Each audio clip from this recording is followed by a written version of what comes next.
Hi, it's Stampin Up, back with another process video. This is a layout about our dog Toby, who went missing for 21 months, but we got him back. So I'm starting out with these two photos. They're not very good quality because they were taken on an iPhone, and they're just of 4 of the 5 kids sitting around the dog bed once we'd got him back, and one of my eldest daughter with Toby. She remembered him the most, so and she was the happiest to sit with him. The others were a little bit nervous. So yeah, they're not very good quality, but I did print them at 4x6, and I wanted to include both of them because it was a pretty special event in our family to get him back. So I've used the very vanilla cardstock, and I've cut that to 11x11, I think. No, 10x10. No, 11x11. The photos are trimmed down to 4x4, and I'm just trimming some pieces of paper as backing, and they're going to be 4x4 as well.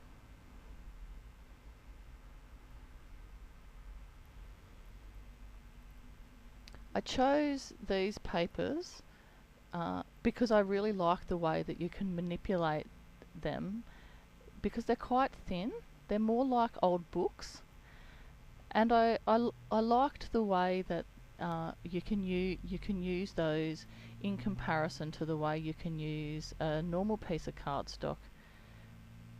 So, and they're a little bit see-through too, and I like that on this one. I like that you can see the background. So this paper stack's no longer available. It was from the holiday catalogue, so it was just a paper stack. So you could actually use any little paper stack or offcuts that you like. So I was planning on having each of these 4 pieces as a mat, but I did discover that, see there, it actually covers up too much of those numbers, and I really wanted those numbers there, just as a to kind of add to the theme that he was missing for so long, 21 months, and we never thought we'd get him back. It was just amazing that he turned up again. So I'm using the edge of my scissors here just to rough up the edge of the paper, and if you hold it at about a 90-degree angle towards the paper and just scrape it along, and I don't mind that there's nicks in the paper and it tears a little bit. I think it adds to the texture and the feel, and yeah, I really like actually tearing the paper a little bit with the scissors. I always tell the ladies in my scrapbooking class, because people who start doing this tend to be a little bit soft-handed on it, I just say, just get into it and rip it. The rougher you are, the better it is. And even if you do put big cuts into it and it tears quite a bit, when you're doing something like this and you're covering it up with a photo, it actually doesn't matter because you can't see much of the rip. So there I'm just folding in the corners, folding in the edges, just to give it a bit more of the feel of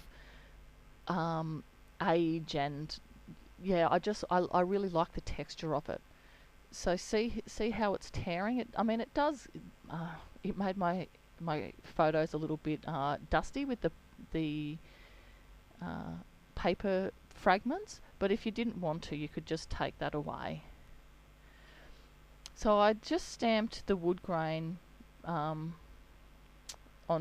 that piece of cardstock and mounted it there, and just adding some little embellishments now, because I've basically got the main layout all figured out already now.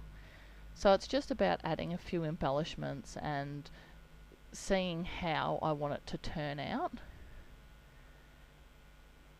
So, you know, once you've got your basic layout, that's when you start having a bit of fun. And I tend not to change much around in the layout once I've got the basic idea down, just because the more you change it, the more frustrating the layout can become. And I find that if I'm just really simple with the way that my layout is, and then I add the fun of the embellishment. See, I'm trying to work these Project Life stamps into those arrows, and it just wouldn't work. So I just went with another plan, because there's no point trying to make something work that's simply just not going to work. So I just tried something else.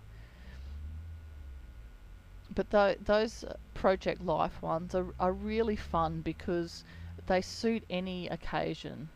This one's remember this, and they're small, and you can use Stays On and stamp it directly onto your photo, or you can stamp it onto the Project Life page protector. There's so many different not sentiments, but sayings in those Project Life ones that just make it so good for scrapbooking your Project Life. And you can even use them on your cards as well. So I was using the oh gosh, what's that tape called? The Fast Fuse. I was using the Fast Fuse for the thick layers there, just to make sure it held well. Yeah, obviously while I was off camera, I cut the scallop circles as well. So I just add the different layers back onto the design. Nothing technical about that. I also try to get it as square as possible, because this is a block, so you want it to be as square as possible. But my husband picks up how minutely out of square it's not, how minutely out of square it is. And you know what, I'm not going to pull up the layout to make it exactly square. So, I mean, it does bother me a little bit sometimes, but not so much that I'm going to go and fix it all. But see the texture that the roughing up and curling the edges gives those? I really like that. So maybe it's something that you can try in one of your layouts if you've never tried the technique before. And if you have, revisit it, because it's a fun technique to use. So the scallops are cut from that same paper stack. So I know that the colours all coordinate well.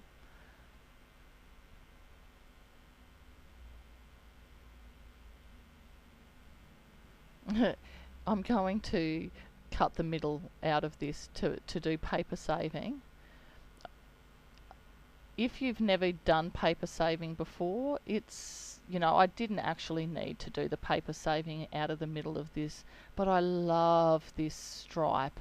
It's very vanilla and basic black, and the stripe is so beautiful and so versatile.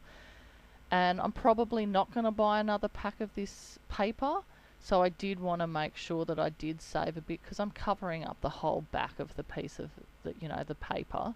And the very vanilla cardstock does make it thick enough that I didn't need the whole piece in the back. So when you do the paper saving, you just tape all the middles around the bit that you've cut out, so that you've then got your top layer adhering well to the bit you've paper saved. So these are just the wood veneer pieces. I did try and use those ones from the Project Life kit, but it just didn't work. I cut out months from the alphabet thinlits. I'm using the glue dots to adhere the wood veneer. Love those little hearts, they're just beautiful. And the journaling is done with my typewriter. I do love my typewriter. An old work colleague gave it to me, and it's just beautiful. It adds another special dimension to the journaling too. So I often revert to strip journaling. It was really trendy a long time ago, and it's one that I go back to quite often, because then I don't have to have a big journaling block and I can still see the background that comes through there. It is a bit fiddly to adhere, but you know, you use your glue pen or your fast fuse, or you could even do it with bits of washi or brads, or you know, whatever. But it's not fiddly enough. It's not too fiddly that it's not worth doing. I've sewn it on before, so if you like to get out your sewing machine, it's worth getting out your sewing machine, because that adds a really nice effect as well. So I just glued it down this time, and yeah, the glue pen's really good. It's really strong. The other good thing about the glue pen is that you can, if you let it air dry, it becomes like a closure. So if you make the envelopes with the envelope punch board and you want it to actually seal, but so the person can open it up without it ripping the envelope, if you let it air dry, it actually seals closed, and then when they open it up, they can kind of reseal it. So it's a really fun adhesive too. But if you stick it down straight away, it's very strong, and I love that. Had to hand trim that one. I hadn't cut it properly with the trimmer. So I added a few bits of washi tape as well.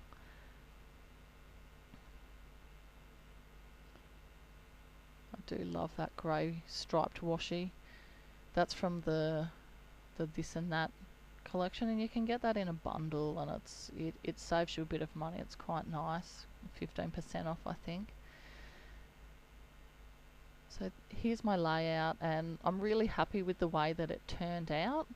So if you want any more information on any of my scrapbooking classes or the products I've used, please visit my blog www.stampinamity.com.au, and hopefully I'll see you back for another video next time. Don't forget to subscribe as well. I'd really love some more subscribers.